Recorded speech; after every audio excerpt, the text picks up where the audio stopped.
Hello,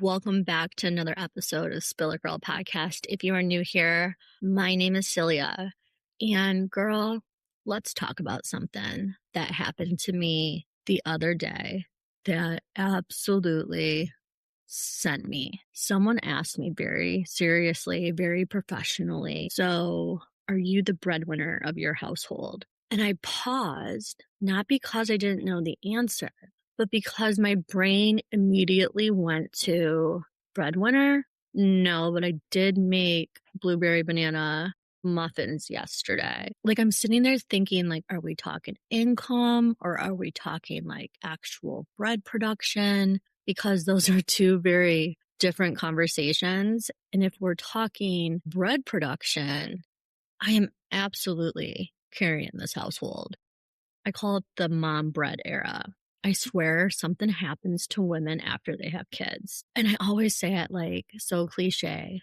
We don't just become a mom, but in this case, we become like fermentation scientists. At some point, a woman wakes up and says, you know what would really fix my life? A jar of bubbling flour that I have to feed. A sourdough starter, which honestly is just a high maintenance pet made of yeast. And people like name them. This is Gerald. Gerald is flour and water, Karen. If you don't forget to feed Gerald for whatever period of time, Jared dies. Kids are honestly sometimes more self-sufficient than these starters. Here's the thing though, once you start making bread, it becomes your entire personality. You can't just casually make bread. You have to become the woman who says things like, this is just a little rustic loaf I whipped up. Rustic meaning like I accidentally burned the bottom and we're going to call it artisanal. And suddenly you're like using words like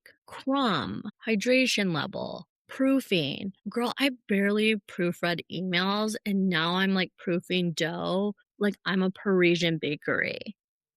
And bread people are wild about timing because bread baking requires a level of scheduling that moms simply do not have. There's some recipes where it's like, let it sit for 12 hours. Ma'am, in 12 hours, I've driven to school, reheated the same coffee 4 times.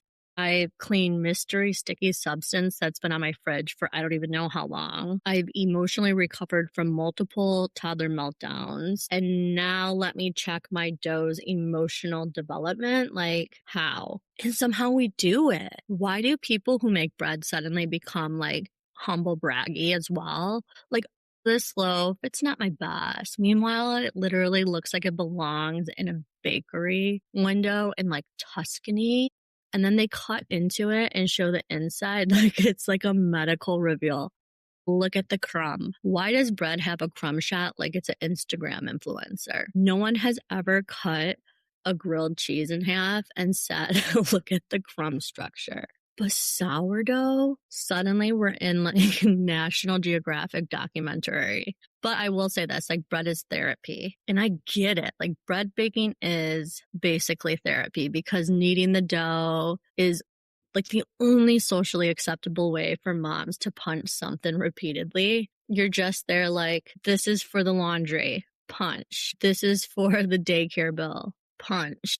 This is for the email that started with per my last email. Punch, punch, punch. So back to the original question, I guess. Are you the breadwinner? Listen, in this economy, no. Most households are like, we're just trying to win the bread aisle at Costco. But being the bread maker, like that's a whole different role that I can get down with. Bread makers, they have it. Like they provide carbs, comfort.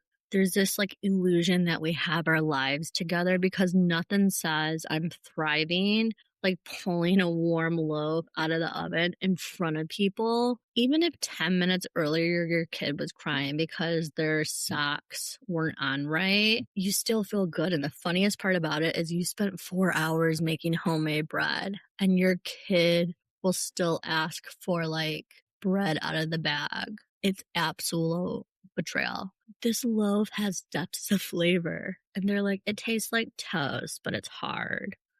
Cool. Love that for me. Anyways, closing. I may not always be the breadwinner, but I am the bread maker.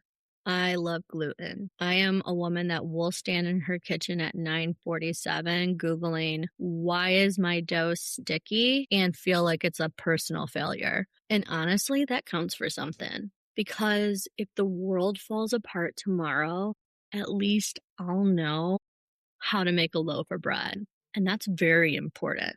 That is a very important apocalypse skill. So that's my Spill It Girl for today. If you'll excuse me, I have to take my feed Gerald and put it back in the fridge. That's my sourdough starter. Have a great day.